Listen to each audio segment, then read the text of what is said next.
Welcome to DragonCon. Welcome to the Urban Fantasy Track.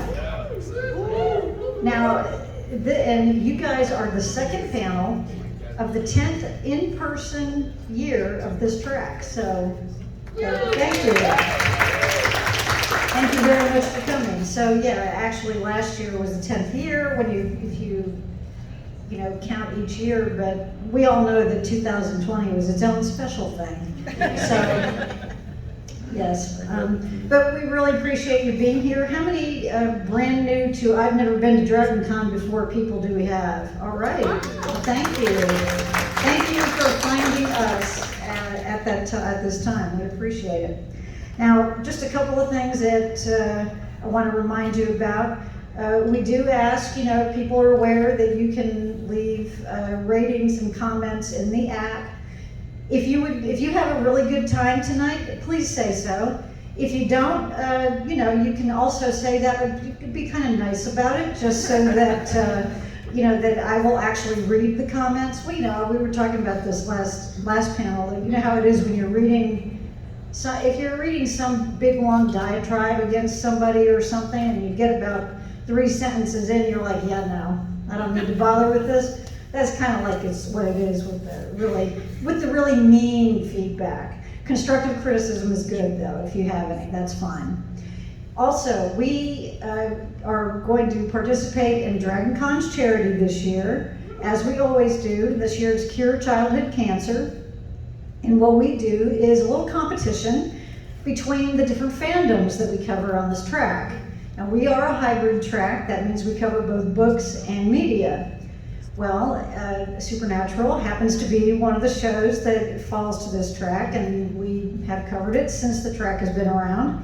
And if you would like to contribute to the charity this year and would like to vote for Supernatural, over here we have, or any other show, say, I don't know, maybe Supernatural's not your favorite, I don't know.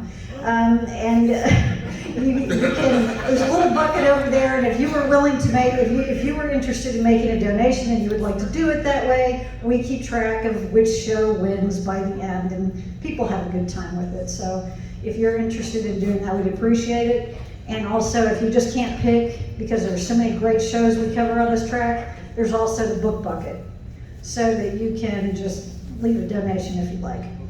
Anyway, we do appreciate that.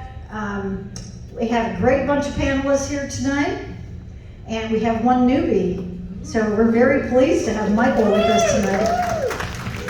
So he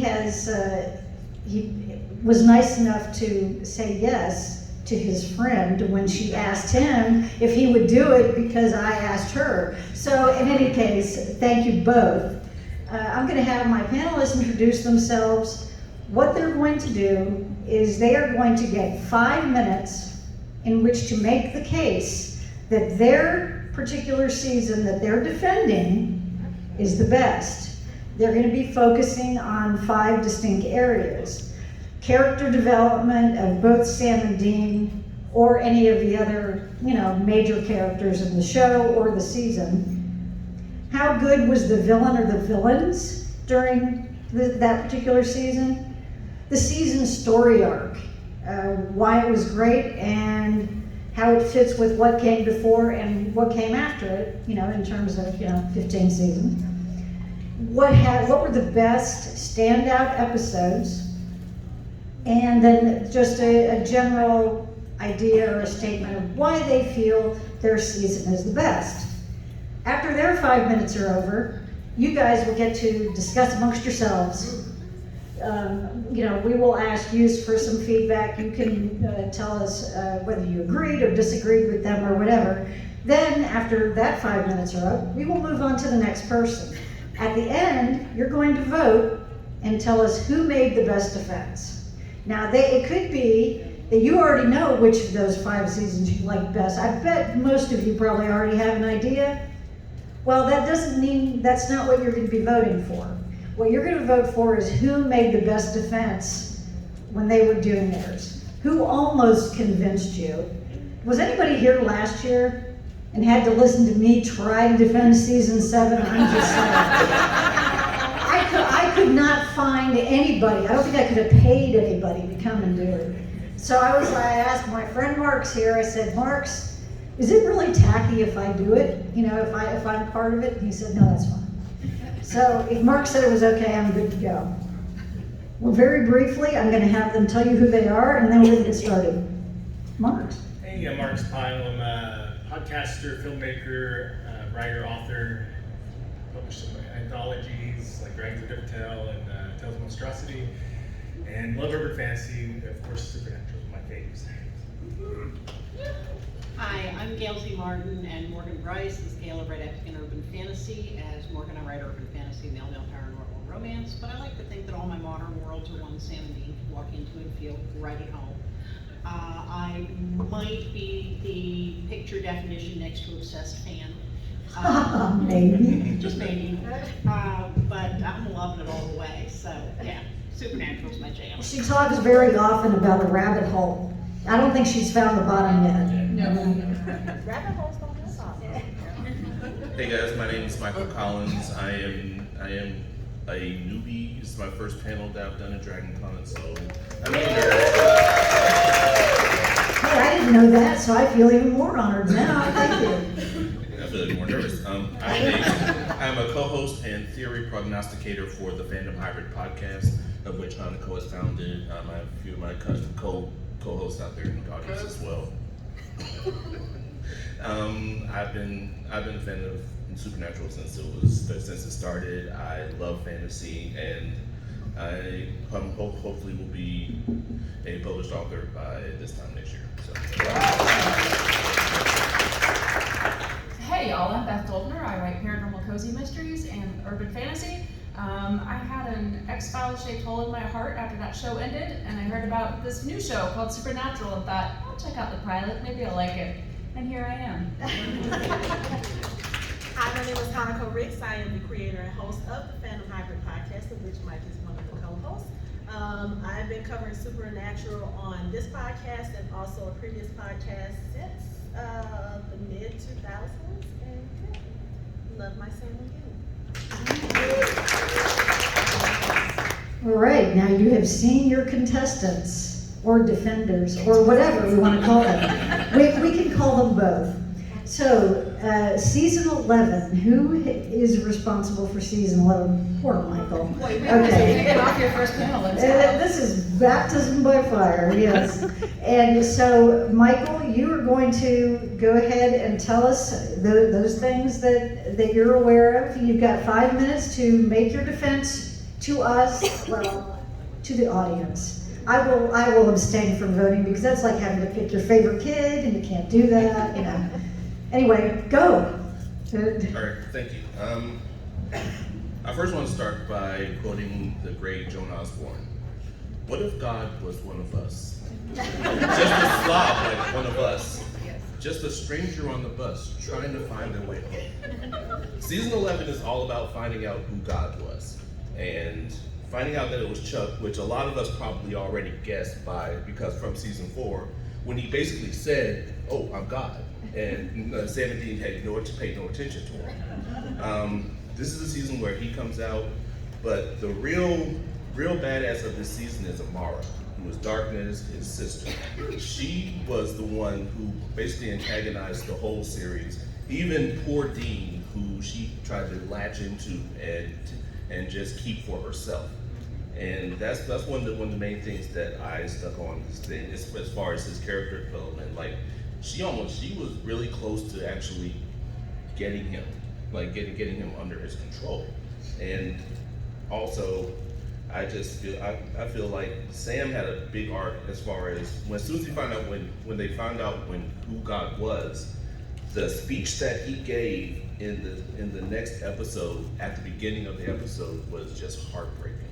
I mean, he went through everything and tried to remain respectful because it's God, but he also laid into him because it was like, where were you? All these wars, all these people that died, and people doing things in your name that weren't really in your name. Where were you at this point? And it's like, in God, we actually get a preview of what he's going to be like in the future episodes, where he's just like, sorry. It didn't really seem like he cared. He was just like, Okay, that's how you feel? Sure.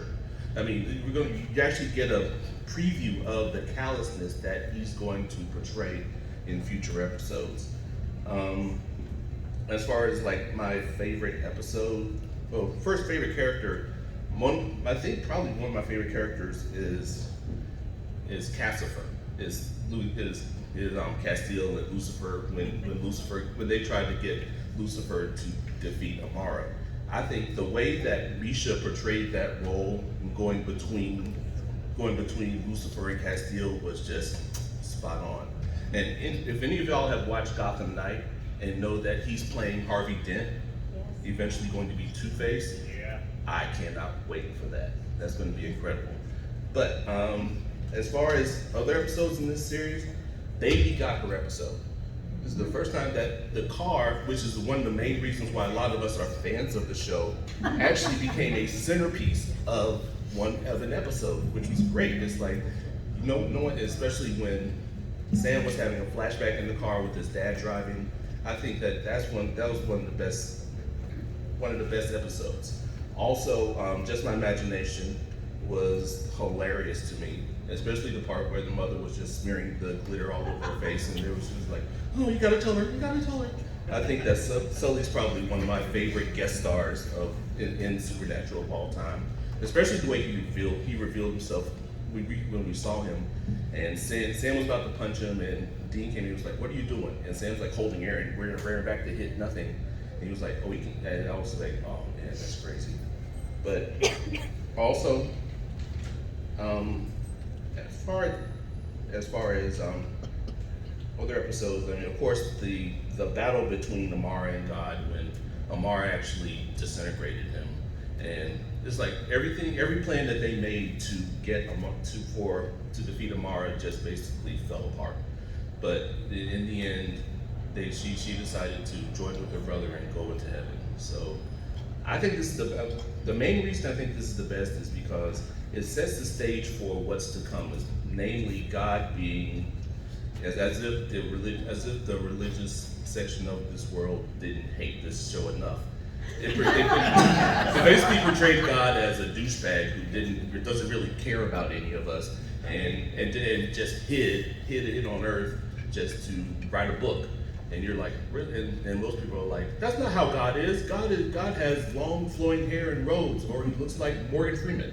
It's like, but no, he just looks like a slob, like one of us. So I think, and it definitely sets, as far as showing how he thinks and how he's going to act further. This season really set it up, and that's why I think it's the best. Very good, and he came in with 7 seconds left, so wow. Yeah. Okay, so now, thank you, Michael. I would say that was a great debut, would you mind? Yeah. So now we have a season 12 defense, and is that you, Beth? Yes, okay. And Carol, you're timing me, right? Because I took 3 pages of notes, and I don't think I have time to get through all of that in 5 minutes. So here we go. Well, okay, go for it. Actually, I can Oh, wait a defend. minute, whoops, stop, I'm sorry. And you'll have to pardon me, because this is like the first time I've used this phone for a stopwatch. I was supposed to give you guys 5 minutes. All right. 5 minutes, the audience gets to talk about why season 11, did you like it? Was it good? Was it bad? Why did you love it? Why did you not like it? If you would like to say something, raise your hand and we will call on you. Or we, meaning me. Anybody? Anybody got any comments? Anybody want to fight with Michael? I mean, metaphorically, we're not going to let you up here to get to him. But anybody want to disagree with anything Michael said? Anybody want to say, hey, I agree with everything? You know what? Thank you all for doing this, because this is our favorite show, and y'all are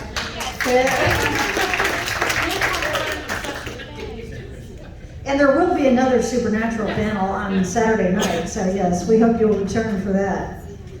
Anybody, yes, in the back, can you stand up? There you go. Not all religious people hate the show. Yes. I'm a pastor's kid, I go to church all the time. I went to a Christian school, went to Bible college, and I love Supernatural. Thank you. Well, God was interesting just to see what a different perspective perspective is, and all the mythology woven into it, and the Judeo-Christian mythology and all the different aspects of it was really interesting, and challenges your faith without offending your faith. At least my opinion of it.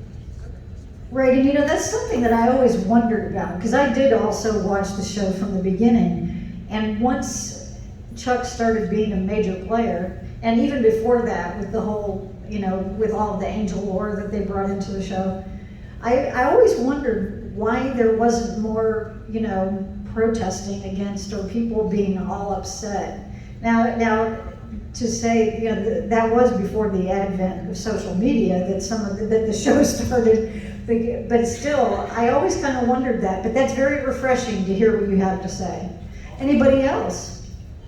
Yes. And I mean, one thing I like about Supernatural season 11 and the show in general is that it's pretty good about taking us trying to theology that's really in the text and elaborating it in a new way. Like in season 11, I mean, Amara, she's not really in the Bible, but there is like a Genesis that's a home, the deep. And, creation isn't from nothing. It's there's this pre-existing entity.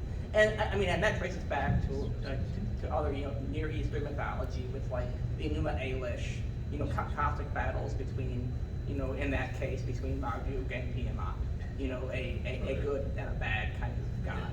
So, yeah. To be clear to people, especially who I hope are going to vote for me, I don't dislike God.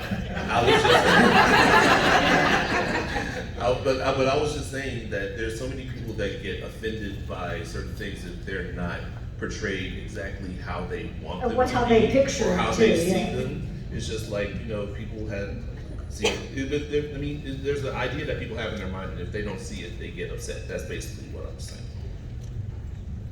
Yes, back here in the corner, and then we'll go to you. Yes, you can stand up, I'm going please. to speak up on it, even though I don't like to speak in public.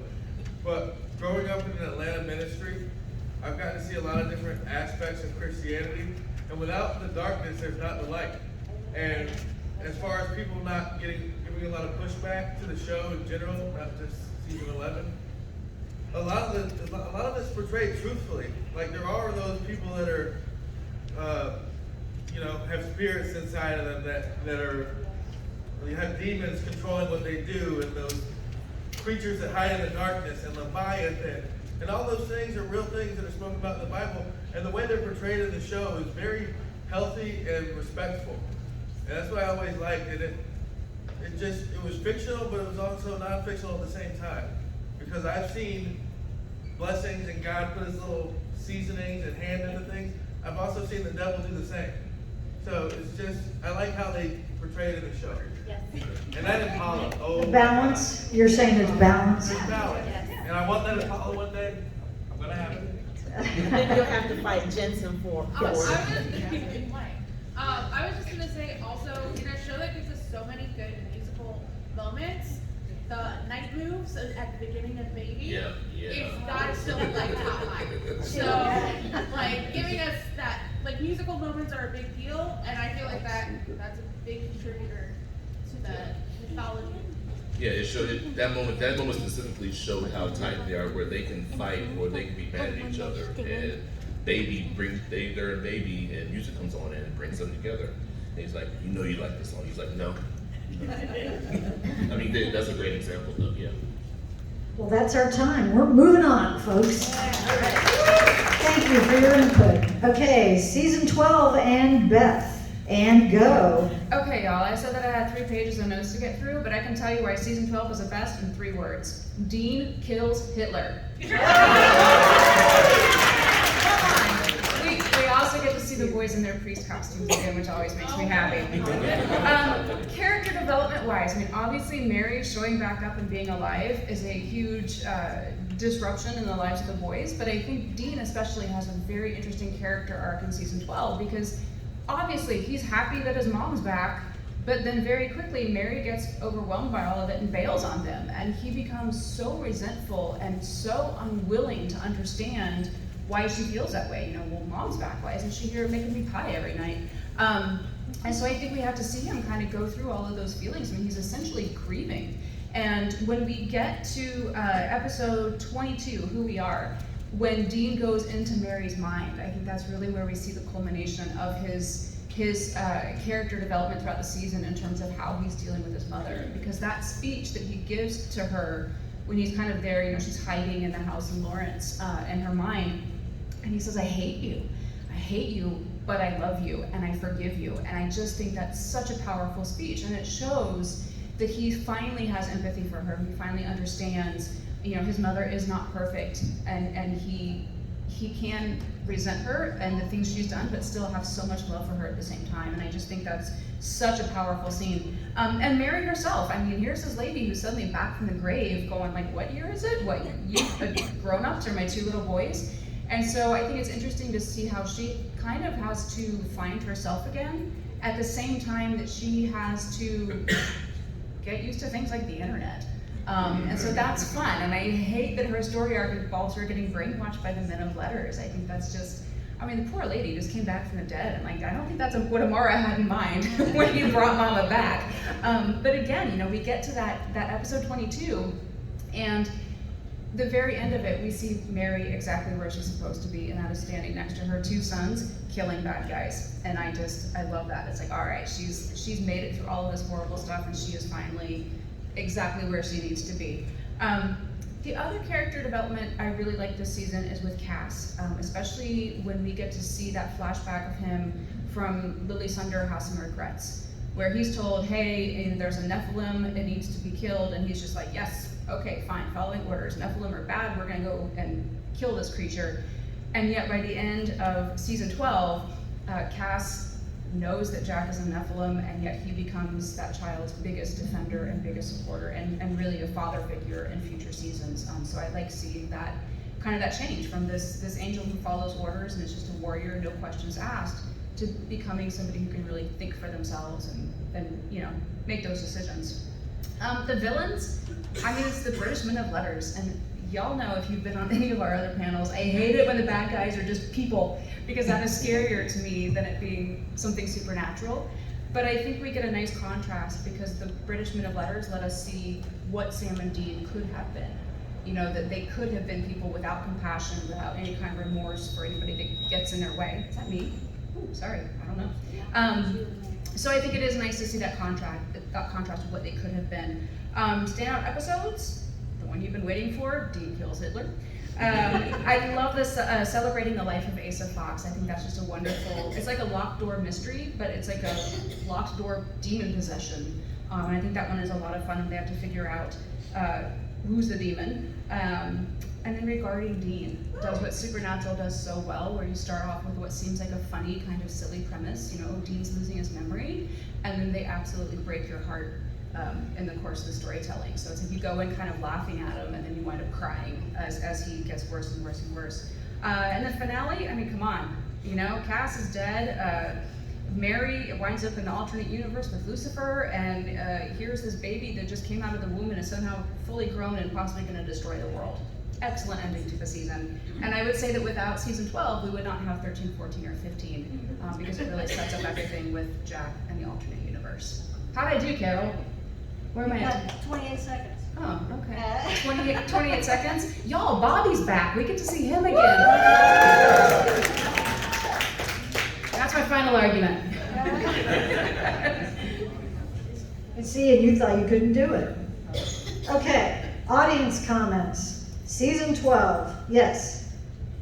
I like how the bad guys were villains, were human. Because if you go back to the first season, there's that episode where they find the people killing and eating people, and the line, I forget the exact line, but Dean has humans. And I can understand monsters, but humans.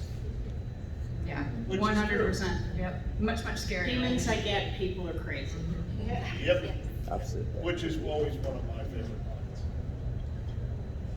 It's always more disturbing to me when it's people rather than, it's like we'll be watching something, my husband and I, and he's not into the show, so he knows it when he sees it on the screen. He's like, oh, you're watching your dead people again. Okay, I'm not.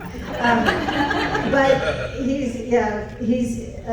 but if we're watching, there are some things we enjoyed that, you know, aren't with a supernatural background. I'm supernatural small s.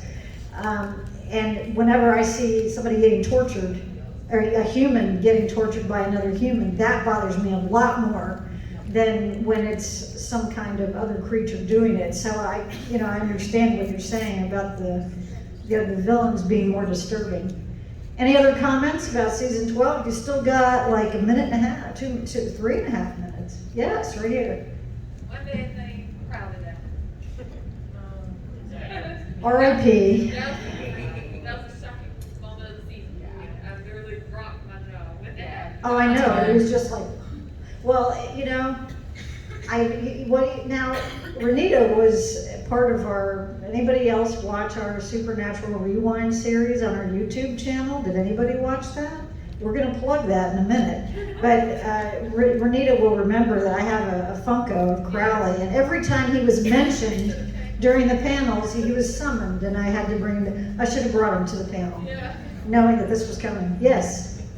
One of the interesting things about the Celebrating Giza Fox was that it highlighted how far outside the normal hunter relationship Sam and Dean were actually raised. So they didn't know about the wig, they didn't know about the gathering. Jody knew, and they introduced Jody. So I think it was really interesting that as the main character that Chuck's watching throughout all the different worlds, it separated them so completely from the world they're supposed to be participating in. So I really like that it not only showed Mary being more of a hunter, like a classic hunter, than the boys are, and then showing how far outside of the norm John raised them. So, always outsiders. Do we have somebody else? Yes. Okay, so I might get a bit biased by my accent, but when it comes to the big bads, why did it have to be British? Well, that's a good point. But you know, I'm in there now. It has this lady, Antonia Bevel, and Arthur Ketch, the only one who was, they had to be in charge. right. Well, I think, but I enjoyed that aspect. I liked the story arc of season 12 because of that, and not so much because they were British. Sorry about that, but just showing the contrast of what the two were like, because it's almost a trope in a way. That, you know, you got the freewheeling Americans who just do whatever the heck they want, and then you've got the British who are very stuck on a particular approach. But they had to be like way stuck. Yes, right. As a old fangirl of this, my 3 favorite episodes have Rick Springfield in them for Yes. season 12. Oh, yes. I thought he did a great job. He is delightful as Lucifer. Yeah, he did kind of have the right look for it, and he leaned into it. You know, he didn't care that He swept. people are never going to look at you the same again. He was okay with it. Anybody else? Season 12 comments?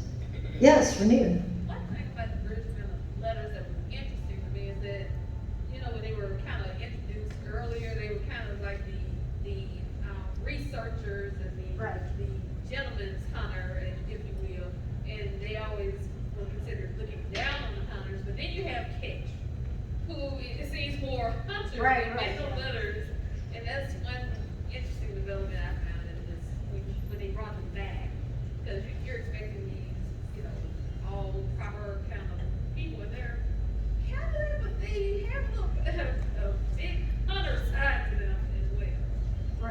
Right. Yeah, he was pretty brutal, and R.I.P. Mick, I'm just saying. Okay. All right, now who is our season 13 defender? Oh, okay.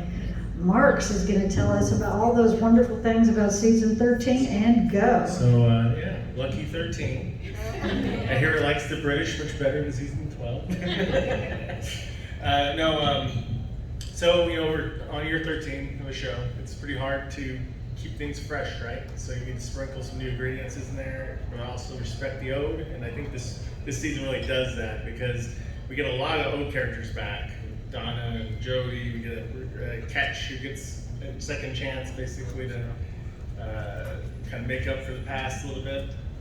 We get Asmodeus, of course, is back as our main bad guy. We get some more Lucifer. We still got Mary, of course. Gabriel Loki, fun. Gabriel, who we thought was dead, is back. We also get some old character or some old faces back that are kind of fresh now, right? With the apocalypse world, we get this whole alternate reality. We get to see kind of what could have happened, and we get to know these new versions of Bobby and Charlie, Kevin Tran too, and a different Michael, and kind of get to see some of our favorite characters or some of them back, but we get surprised by the differences between them.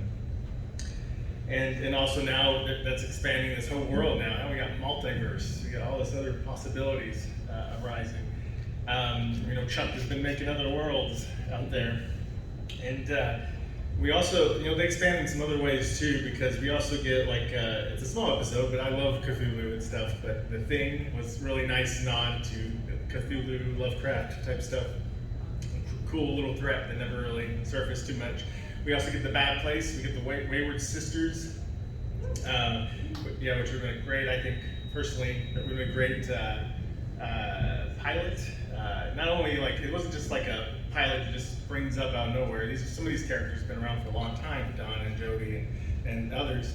And then we get episodes that introduce us to Patience and Kira. Gives us some new abilities, gives us some new stuff. We get some new bads potentially with the Bad Place. So lots of fresh stuff. They even freshen up the mythology a little bit. Where's angels and demons? Do they just die or they go somewhere? Well, they do go somewhere apparently. They go to sleep in the empty, and that opens up all new possibilities of what could happen. And the entity that lives there, who's not very happy that Cass woke him up. So we get a lot of new stuff and a little bit of ode brought back to kind of really push us and forward for the next couple of seasons. Also, of course, some standout episodes. Scooby Natural, come on. I love how now it was just a cool crossover, but the Scoobies freak out whenever people are getting murdered. So. Dibs on Daphne. It was hilarious. It was great to see. You're never gonna see that very often with Scooby, We had some other cool episodes in the mix in there too. I think for whatever reason, Sylvan Frog I really like a heist kind of story. And there's some interesting stuff in there that we remember, Dean is a guy who died, what the hell, came back, and that's kind of a crucial part of that storyline. We see Billy again, who's a Reaper, but now she's the new Death, So the brothers themselves are changing the mythology of this world, really. They've had some major effects on the whole, everything. And for story arcs, Dean, they've all had their roller coasters over the years, but Dean has a pretty rough one, right? When we open up, his mom got trapped with Lucifer in another alternate dimension, which he's got to assume she's dead, right? So that's pretty devastating for him. Cass dies really also. Carly just died, I heard everybody in the audience too. So Dean's in a pretty... Dean's in a dark place. He kills himself technically for a hunt. We got to kind of wonder if he's just getting a little bit, not caring as much. Sam's trying to help him out. But we go from that, and from a Dean who doesn't trust Jack, to then really kind of almost adopting Jack by the end of it. And we also get a Dean who kind of gets his family back. He gets married, he gets Cass, he gets more people. He gets Jack. Jack's arc too is great for this season. He goes from I don't know who I am or what I am, and I got all this power, and that super cool effect, the slow-mo effect he has. Oh yeah. He could go evil, he could go good. When we first see him, he doesn't exactly look friendly, but he's got to deal with being something unique in this universe, and the temptation of his father, of Lucifer, to go that path, or try to go the path of his deceased mother, or just figure out his own path. And I think we all can relate to that in many ways, and that was a great arc. So. You're up. Hey, talk about timing. Way to go, Marx. All right, so let's talk season 13. What do you guys have to say? Anything? Yes, right here. We got Charlie back. Yeah. Ah, yes. That's true. He's good. Oh, yeah. A slightly different one, but we still got her back. Yeah, we'll take Charlie regardless, right? Anybody else got some comments? What else did you like about season 13? What did you not like? What did Marx get right? What did he get wrong? No, I'm kidding. The one thing about this, like when I got my season, I was like, oh God, I have to go against my favorite episode of all time. So I love that Scooby episode. It's great. Like, You love what? The Scooby-Doo episode. Oh yeah, that was good, yeah. He's been my favorite like since I was a kid. I was like, oh, man. Cause I really would have I was like, man, I would have really jumped into that. But it's okay. Well, what was so funny about that was the way that Dean was all about it. I mean, he was all in. He's like, I don't even care if we're stuck here for good. I'm fine, you know? The other thing about that episode I think that stood out for me was, and I know this is probably unpopular opinion, you see how back then Dean is still kind of a problematic character because the way that he pursued Daphne, we call that toxic behavior nowadays. And it was just like Johnny watching Bravo, it back then. It was just funny, and then now, watching it was just like, oh. Put on the brakes, buddy. Yeah. Yes, right here. Of course, she actually is 60. Yes, right here. Supernatural was actually the first episode of Supernatural I ever saw, so it really means somewhere special for me, especially as a big cartoon lover. I mean, I love cartoons so much, so that episode is just so special to me, and I love it so much. And if you guys couldn't hear what she was saying, she said the Scooby Natural was actually the first episode of the show that she saw. And so that was like your gateway. Okay, and you as well? Okay. That's the one that I first showed her. Okay, well let Gail tell you about her experience. What was season 12? Is that what it was? Or season 11 was when you started watching? Yeah, I started watching Supernatural halfway through season 11, binge watched 11 seasons in 4 months to be ready.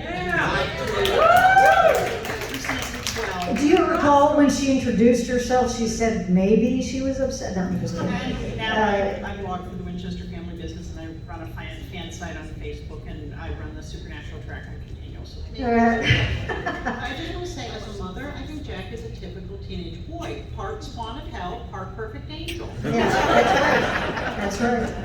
That's about the size of it. Other comments, season 13. Yes. I was gonna say, I think the best episode is Tombstone, personally, as much as I love Scooby Natural. That was fun. I mean, cowboys. And the fact that Dean was such a nerd about it, like everything he ever teased Sam about it, it's like he's telling, oh, this is this person and this is what they did and this is how and this is the gun, and Sam is looking at him like, who are you and what did you do with my brother? Also, how much of it is just like Jensen like becoming Dean and that? Like I feel like Jensen really likes cowboys. Yeah, he seemed to enjoy it quite a bit. Other comments, season 13. You got like a minute and a half left. If anybody has anything to say, yeah. Okay, Renita, go for it, ma'am. I always have something bad. This one was RP Missouri. I hate how they got rid of Missouri because she was thoroughly on for 9 or 10 minutes of the episode and she was gone. It was the fact that this was the first time we've seen her in all those years. Yeah. These early episodes, and she goes out so quickly. And I feel like they could have just used her as Spencer for her granddaughter. Nations. Yeah, it was her granddaughter. Yeah, and so I was like, she could have been a good resource if they had done the way system instead of just killing her all. Well, in defense of the season, I'm pretty sure that the producers said that the actress, they could only get her back that one time because she's doing great. And she's pretty busy. Now, I will say that for fans of Missouri, she has a much larger role in fan fiction. So if you like Missouri, she shows up a lot in fan fiction in that mentor role. Yeah, and that's kind of how I expect her. And I understand the actor not being available, but just let her be a call-in resource at that. You won't do it like that. Anybody else? You got like 18 seconds. Yeah, no pressure. Yes. I'll try to be quick. So my son had a question about death. Where does death go when death dies? And I think you touched on that. Do you think he went to the dark place? The empty? I don't know, that's a good question. Yeah. Because they don't really quite say what he's an angel, or I guess, I don't know. I think maybe we have a topic for next year's panel. That's a good question. All about death. Yeah, it's like, yeah, where did he go? Yeah. They didn't want him, they wouldn't have wanted him in the empty though, but that's a good question. All right, season 14, I think that's you, Hanako, isn't That it? is me. All right, go. So season 14, I feel like is the best because even though we didn't find out until later that the show was coming to an end, I think you can very clearly see that they probably knew that the show was coming to an end, and the writers started wrapping up some storylines as they started doing some things, basically to bring the story back to Sam and Dean. One of the things that they did was they got rid of a lot of all these extra people. Like, yes, I love that you guys explored multiverse, another world, and you brought people back and you brought some of our favorites back, even though they weren't our favorites.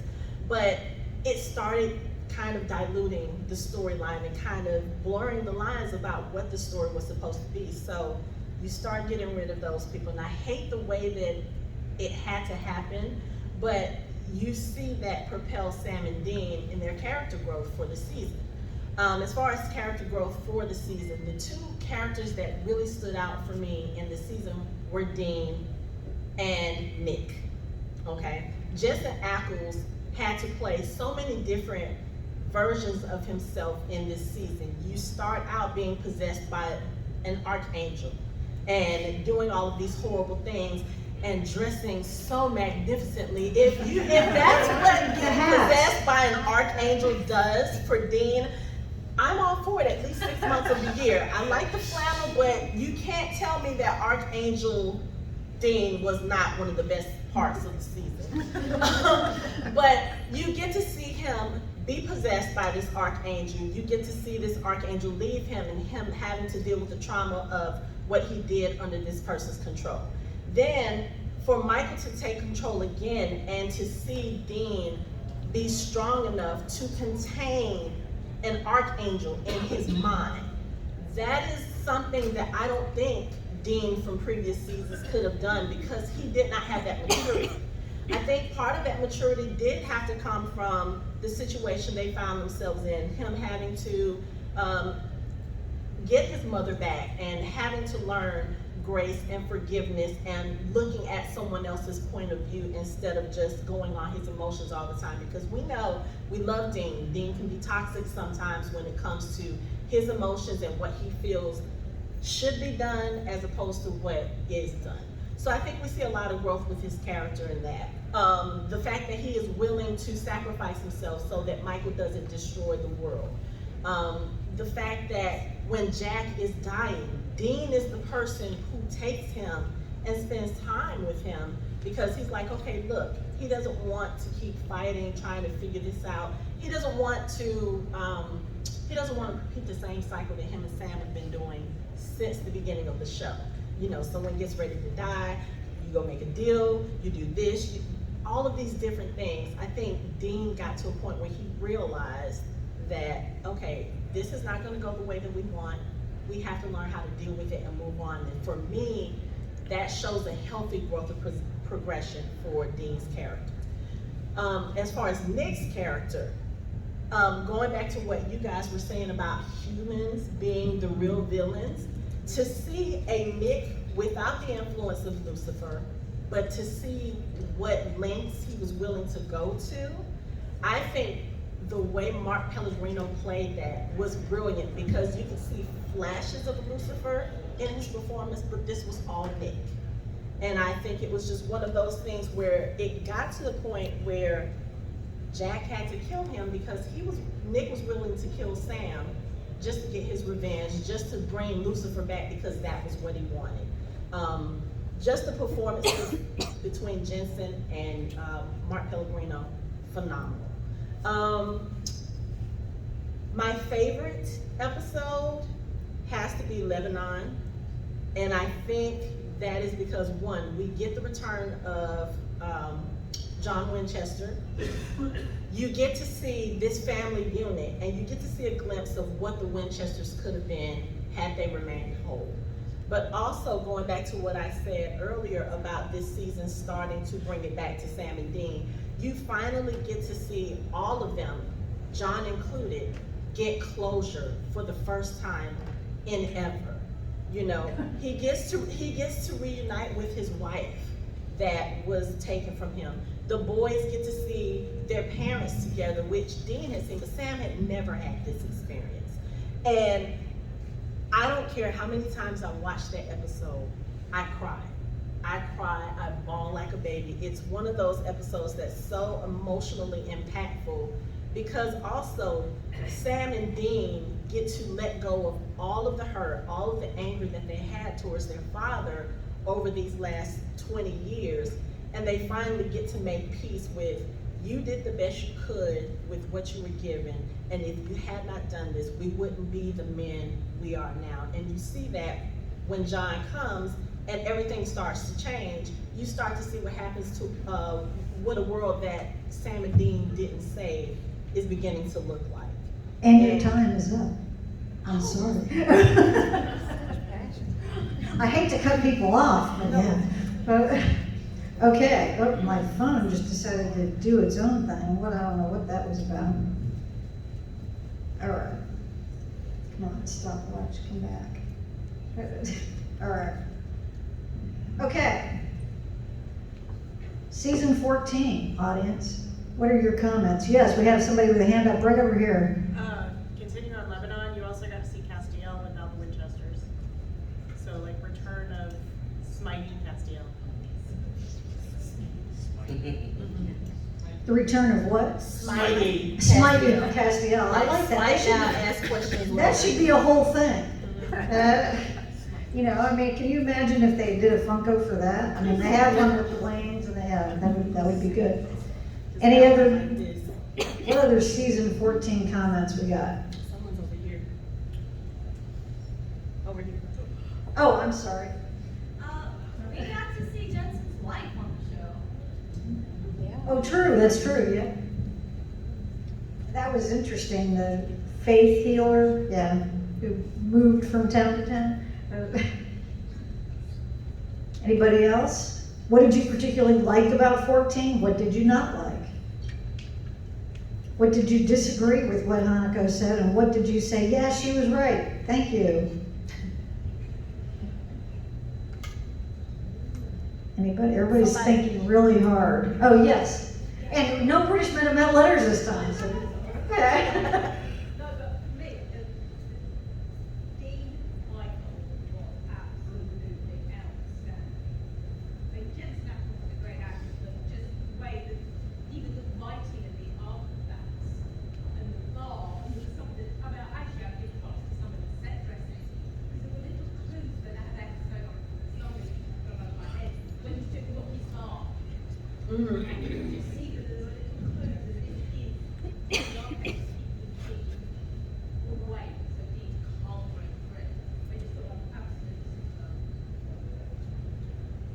Yeah, somebody mentioned the clothes. Was that the yeah.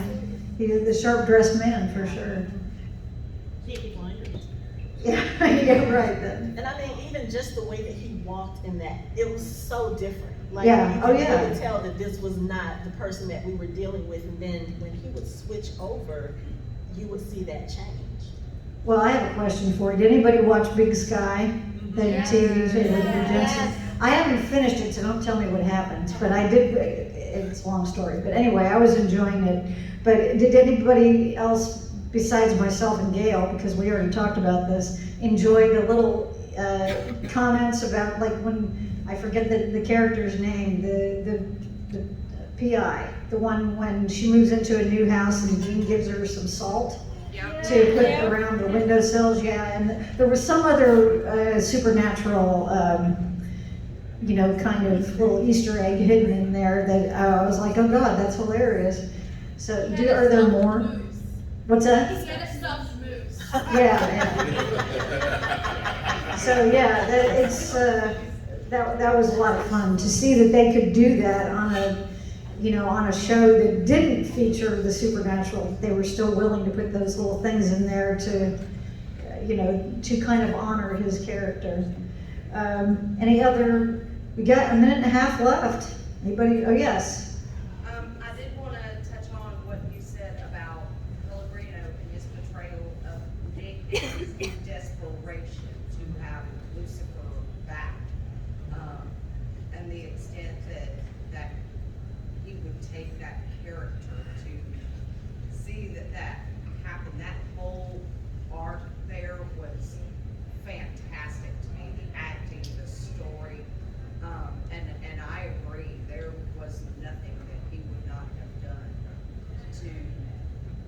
to have Lucifer back and Lucifer doing everything and Lucifer calling the shots. I mean, he condemned his wife to stay a ghost. Yeah. Because he wanted Lucifer back that bad. Yeah, which, you know, when we first meet Nick, he's that broken, just weeping, you know, nothing of a man. And I guess all the time he spent with Lucifer gave him some cojones, because I never would have saw that out of the Nick that we met pre-Lucifer. You know, that wasn't a character that I saw becoming the psychotic murderer. Please, Lucifer, come home. Yeah, Pellegrino killed it, and I've always felt that the supernatural, because of the genre that it's lumped into, was so ignored when it comes to Emmys and any kind of acclaim. And he's one of the ones that several times over should have been recognized for some of the stuff. Well, it was a sad, that was kind of a sad arc to see. Aside from being horrifying, it was also sad. Okay, Gail, we are here for our final season 15, and go. All right, so I loved season 15. And character development. First off, Dean trusted Sam when Sam explained why in that casino scene he let the weapon fall, and he believed Chuck that they would come to a bad end and the whole world would end. And instead of fighting with Dean, instead of fighting with Sam, second guessing Sam, Dean said, okay, you believe it, I believe you, we're good. And that's a huge growth for both of them and a huge mending of fences between the two of them. Then we also got to see, list keeps going. They resisted Chuck's manipulation. Chuck tried so hard to drive them apart. And the fight with Chuck, when they're getting up bloodied and bruised and broken, and they keep hauling each other up to stand next to each other, and they're facing Chuck down. That was just iconic Winchester, and it was so good. I think that Dean went out the way he always said he was going to go, on his feet, fighting the good fight.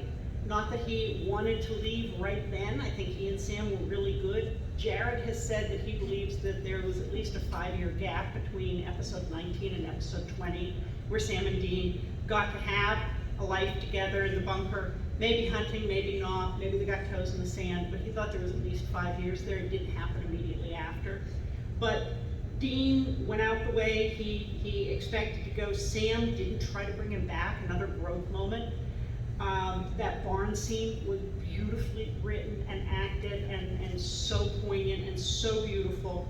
Sam got the apple pie ending with Dean Jr. We got to see Sam as a father, even though I think from that application that was on the desk in Dean's room in the bunker, I think Sam and Dean were planning an apple pie life together anyhow. Dean was going to apply for a job. Sam, we don't know if he was going to end up as a librarian somewhere or go back to school. They were going to have their apple pie life one way or the other. And they end up sharing a heaven, just like Ash said. So they end up in the end together having that apple pie life. A couple other things that we got that were just wonderful. We got to see Bobby in heaven. He's the first person Dean sees. We got the Rich Chesters, the Hunter Corps, who Sam and Dean could have been if they hadn't been doing credit card fraud the entire time. Sam's hair. That's all I can say. Not yes, it was beautiful. And for a character arc, they got to create their own destiny. They got to be free. Finally free, and that was a huge theme in the show, defying destiny. Chuck and Beth were the appropriate final villains because who else is there? They have fought everybody else. They were the big guys, and Sam and Dean won. Best episodes, I loved Last Call, with the old friend who had the monster in the basement of the bar, and that was one of my favorites. The Gamblers, where they deal with the goddess of luck and then win back the luck for everybody. last holiday where they get to celebrate everybody's birthday and Christmas, and Dean is such a little kid up there in the bunker on the balcony going, yeah, this is so great, we're gonna keep her, and then she turns out to be a monster. It ends up okay. And Inherit the Earth, where we get to see Sam and Dean drive off into the sunset and really end on a great note. And as heartbreaking as Carry On is, I think it was just such a beautifully done episode, and I think it just encapsulated everything for the show. Minor thing, Jared has said that he does not believe Glory Woman was Eileen, and I don't think she was around very long, because if you look, she truly, literally is not in the picture. When Sam is dying, she's not by his bedside, and she's not in any of the family photographs on the mantle. Trust me, I've looked. If anybody has looked, it's this woman. So, you know, who was she? Was she somebody grateful that he saved, who they, you know, got together and made a baby? Was she there for a while and then left? Did she die? We don't know. But I think that was an interesting element. But we got to see Sam be a wonderful father and raise a namesake to Dean. So for all those reasons, and especially because I just think the ending went out the way it needed to go, even if it wasn't the way we might have wanted it to go, I defend season 15. There you go. And she actually had 9 seconds left, but yeah. Way to go, Gail. All right, I'm gonna give you guys, do you need 5 minutes? Because we've got like 4 minutes left. If I give you, can we do 3 minutes of, that's what we're gonna do. Anyway, okay. 15, yes or no? Was it as wonderful as it should be? Yes, Castiel, please stand up. It's actually John Constantine, but everybody... Oh, I'm sorry. Everybody thinks it's the opposite of what Misha did with the red tie.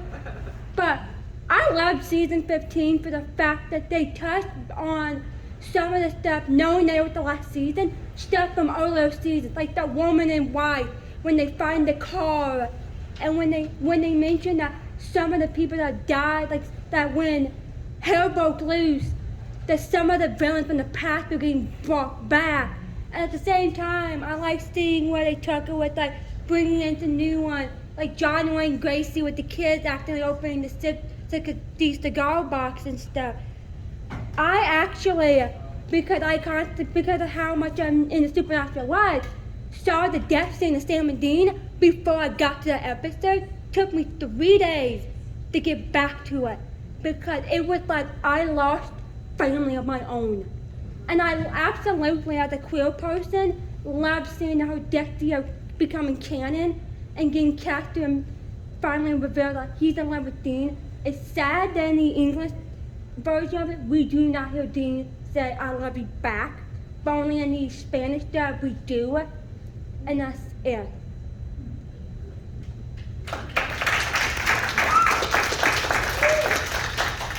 You got another minute and a half, people. Yes, sir, right here. Well, season 15 also brings like one of the most alarming situations to an end, Rowena's death. Rowena's years alive, striving for power and happiness on earth. And it takes her finally killing herself and sacrificing herself for the brothers in order for her to finally get them. It is kind of interesting that just about everybody who comes into contact with them is willing to do that. You know, I mean, when you think about that. Happy to bleed for the Winchester. That's probably the name of some fan fiction out there. I have no idea, but I would imagine that may well be. It probably will be now. Yeah, there you go. Any other comments before we vote? And I may have to get the assistance of my able volunteer Jennifer over here too. Oh yes, I'm sorry. One episode that I think didn't get mentioned in season 15 was the hero's journey with Garth, and probably one of the most beautiful scenes with them tap dancing. Yeah. I rewatched that episode so many times. I love that episode. And giving Garth a happy ending with his wife, and we see them dancing with each other. That was just beautiful. Well, and anything with Garth. Do you guys know that he was only actually in 7 episodes of the whole series? And what an iconic character he is. That's a real tribute to the writers to the actor to, you know, just, I mean, they talked about him all the time, or they were on the phone with him or whatever, but he's been here at Con, you know, and when I was looking up how many episodes he'd been in before a panel, and I couldn't believe it was only 7. Okay, it's time to vote, moment of truth. We have season 11. Who felt as though season 11 was the best defense that you heard tonight? I will write down the numbers. Hold your hand up so I can count you.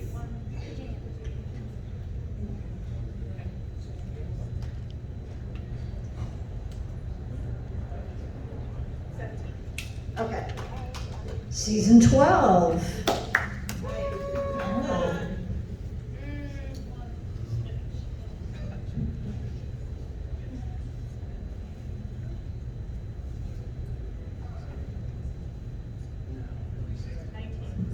Okay. Season 13. You. Still only gets one vote. Yeah, you can only vote once. Did I mention that? Yeah, okay. If this number adds up to more than the number of people who are in this room, I'm gonna know somebody's fooling around. Okay, number 14.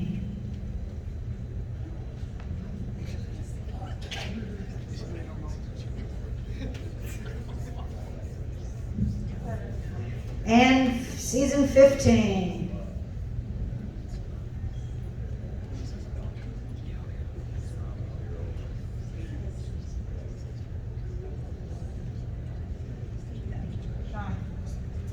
Okay, season 12, I'm sorry. Okay, Beth. Let's hear it for Beth in season 12. Let's hear it for everybody. Didn't they all do a great job? It wasn't it difficult to make up your mind? Now, before you go, we have something for you.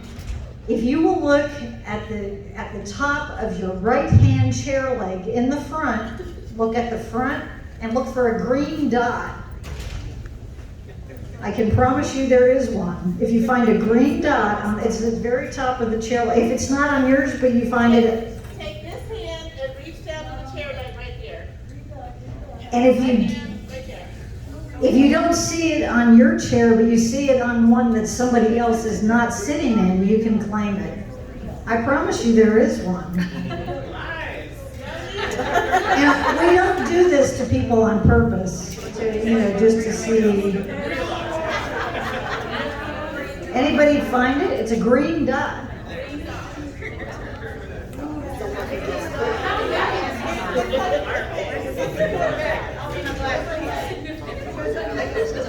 Nobody can find it. Did somebody find it over there? Okay, I thought somebody. I can tell you I put it over there and it's on that section. It's in that left hand.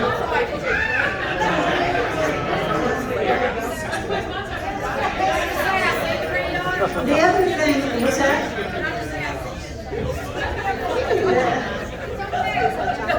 I'm just torturing people tonight.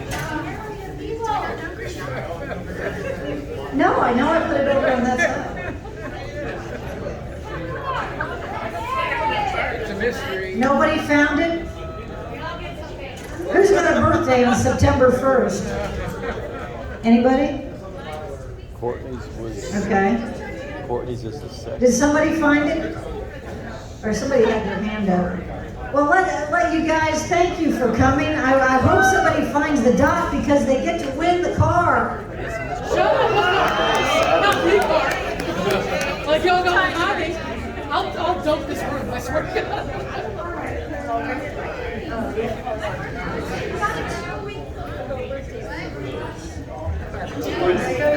Oh, and this was donated by Beth, by the way, which is appropriate since she just won tonight. So thanks to all of you for coming. Please come back on Saturday night when we talk about family to frenemies on Supernatural. And if you want to hear us talk about Supernatural season by season, go to the Track YouTube channel. Look for Supernatural Rewind. We will be there. Thank you, everyone.